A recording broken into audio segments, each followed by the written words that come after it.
नमस्कार। कैसे हैं आप लोग? खुद को कोविड के थर्ड वेव से जूझने के लिए तैयार तो कर रहे हैं, पर क्या बच्चों में खतरे के लक्षण कुछ अलग हैं? उन्हें कोविड इन्फेक्शन से बचाना अति आवश्यक है, पर अगर इन्फेक्शन हो ही जाए तो क्या करना चाहिए? यदि आप हेल्थ केयर प्रोफेशनल नहीं हैं, तो यह कैसे डिसाइड करा जाए कि उनमें बीमारी माइल्ड है या सिवियर? कौन सी दवाएं देनी चाहिए, कौन सी नहीं, और अस्पताल में भर्ती होने की आवश्यकता है या नहीं? मैं डॉक्टर ऋचा आज आपसे जुड़ रही हूँ इन सभी प्रश्नों के उत्तर देने के लिए। सारी महत्वपूर्ण बातें मैंने पॉइंट वाइज दी हैं ताकि आपको समझने में काफ़ी आसानी रहेगी। कोविड से संक्रमित बच्चों में ज़्यादातर मामूली या न के बराबर लक्षण देखने को मिल रहे हैं। उपचार की आवश्यकता है या नहीं, यह लक्षणों की गंभीरता पर निर्भर करता है। बच्चों में कोविड इन्फेक्शन को 3 स्टेजेस में बांटा गया है। माइल्ड, जिनमें साधारण लक्षण हैं, मॉडरेट, जिनमें मध्यम लक्षण हैं, और सिवियर, जिनमें गंभीर लक्षण हैं। सबसे पहले हमें ये देखना है कि बच्चा इन तीनों में से कौन से स्टेज में है, क्योंकि इन तीनों ही स्टेजेस के फीचर्स अलग हैं, इनकी उपचार पद्धतियाँ अलग हैं। आइए हम एक एक करके इन्हें समझते हैं। पहले या माइल्ड स्टेज में वे बच्चे आते हैं जो या तो लक्षण रहित हैं या जिनमें फ्लू जैसे साधारण लक्षण हैं, जैसे सर्दी, जुकाम, बुखार, थकान, गले में खराश इत्यादि। बड़े बच्चे स्वाद व गंध न होने की कंप्लेन कर सकते हैं। इसके अलावा रीसेंट कोविड स्ट्रेन से पेट में गड़बड़ी भी हो रही है। इन बच्चों को लक्षण अनुसार उपचार या सिम्प्टोमेटिक ट्रीटमेंट देना चाहिए, जैसे बुखार के लिए पैरासिटामोल, खांसी के लिए गरारे करें, हाइड्रेशन के लिए तरल पदार्थ, अच्छे न्यूट्रिशन के लिए फल सब्जियों का सेवन करना चाहिए। इस स्टेज पर एंटीबायोटिक्स या एंटीवायरल्स या स्टीरॉइड्स की ज़रूरत बिल्कुल नहीं है। ध्यान रहे, अननेसेसरीली ये दवाएं नुकसान पैदा करती हैं। होम आइसोलेशन में ही बच्चे ठीक हो जाएंगे। इन केसेस में अभिभावक क्या करें? आपको एक डायरी लेनी है और हर दिन मॉनिटरिंग और चार्टिंग करनी है 5 महत्वपूर्ण चीज़ों की। सबसे पहला है ब्रीदिंग रेट, मतलब 1 मिनट में बच्चा कितनी बार सांस ले रहा है, यह कम से कम दिन में 3 बार करना है। दूसरा है ऑक्सीजन सैचुरेशन। तीसरा है पेशाब की फ्रीक्वेंसी, बच्चा दिन में कितनी बार पेशाब के लिए जा रहा है। इसका ये अर्थ होगा कि शरीर में पानी की कमी तो नहीं हो रही है। चौथी चीज़ है छाती में कोई दिक्कत या शरीर में कोई और परेशानी। और 5वीं चीज़ है बाकी गतिविधियों को नोट करना। किसी भी परेशानी की हालत में अपने डॉक्टर से तुरंत संपर्क करें। अब बढ़ते हैं मीडियम या मध्यम लक्षण वाले बच्चों की तरफ। इस श्रेणी में कौन से बच्चे सम्मिलित होंगे, ये जानने के लिए 2 चीज़ें देखनी होती हैं। सबसे पहला आता है ब्रीदिंग रेट या सांस लेने की रफ्तार। ये नॉर्मल है या नहीं, यह बच्चे की उम्र के मुताबिक तय किया जाता है। इन सारे कंडीशंस में बच्चा मीडियम स्टेज में आ जाता है।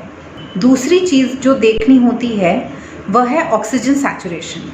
इन सभी बच्चों में ऑक्सीजन सैचुरेशन की मात्रा 90 से अधिक होती है। अगर आपके बच्चे में ये लक्षण हैं तो न्यूमोनिया होने का खतरा भी बढ़ जाता है। तुरंत अपने डॉक्टर से संपर्क करें। उपचार उनकी निगरानी में ही होना चाहिए। हॉस्पिटल एडमिशन और मॉनिटरिंग की आवश्यकता हो सकती है।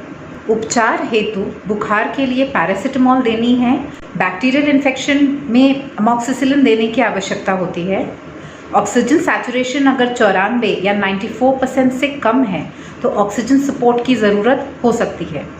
स्टीरॉइड्स का सेवन केवल और केवल डॉक्टर के परामर्श के बाद ही देना है। अभिभावक की क्या भूमिका रहेगी? इस स्टेज में कमज़ोरी, डिहाइड्रेशन व इलेक्ट्रोलाइट इम्बैलेंस का खतरा रहता है। इसीलिए बच्चे को तरल पदार्थ और हल्के खाने के लिए प्रोत्साहित करें। शिशुओं में माँ का दूध देना चाहिए। तीसरा स्टेज गंभीर बीमारी को दर्शाता है। इसमें पूर्व कथित ब्रीदिंग रेट बढ़ने के साथ ऑक्सीजन सैचुरेशन 90% से भी नीचे गिर जाता है।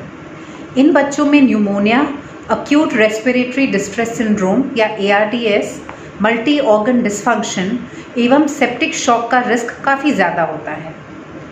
अभिभावक को जिन चीज़ों का अतिरिक्त ध्यान रखना है वे हैं छाती से आवाज़ें आना, सीने में तकलीफ होना, बच्चे को अत्यधिक नींद आना, दौरे पड़ना और शरीर का नीला पड़ जाना।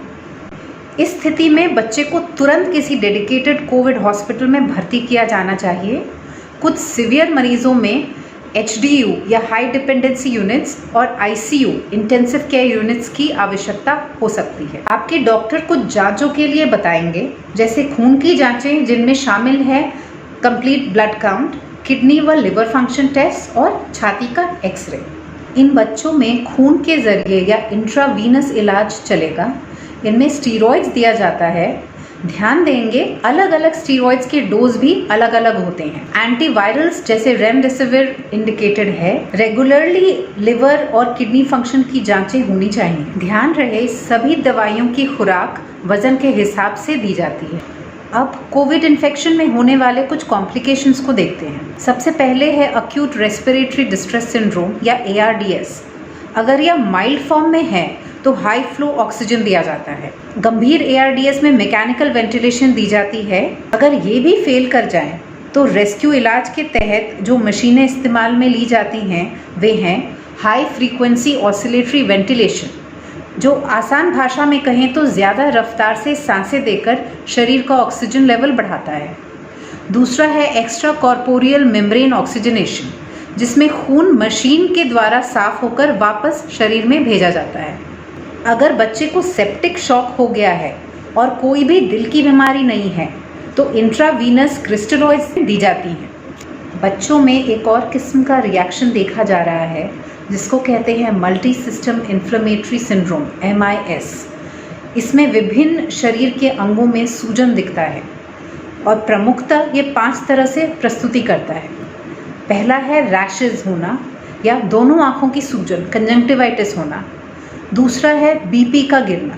तीसरा है दिल के हिस्से प्रभावित होना, जिसमें शामिल हैं दिल की मांसपेशियां, मायोकार्डाइटिस, कवच, पेरिकार्डाइटिस, दिल के वाल्व्स, वाल्वुलाइटिस या दिल में खून की नलियों का सूजन।